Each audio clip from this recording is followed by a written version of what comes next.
Bien, le drafting, c'est dans le fond, en français, le sillonnage. Le sillonnage, c'est quand on profite du sillon de l'autre devant nous. En triathlon, évidemment, il y a des courses avec sillonnage, il y a des courses sans sillonnage.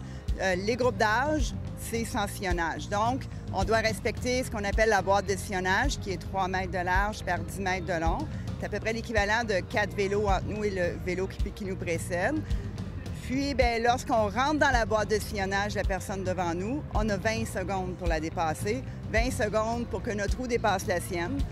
Lorsque notre roue dépasse celle de la personne devant nous, bien, c'est à elle, dans le fond, maintenant, à respecter la boîte de sillonnage. Donc, ralentir s'il faut ou vraiment accélérer pour reprendre sa place, mais vraiment, la boîte de sillonnage, 10 mètres par 3 mètres, puis c'est fait en sorte que c'est une course individuelle.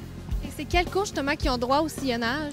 Les élites. Maintenant, il y a des courses U15 élites, U17, junior élite, senior élite.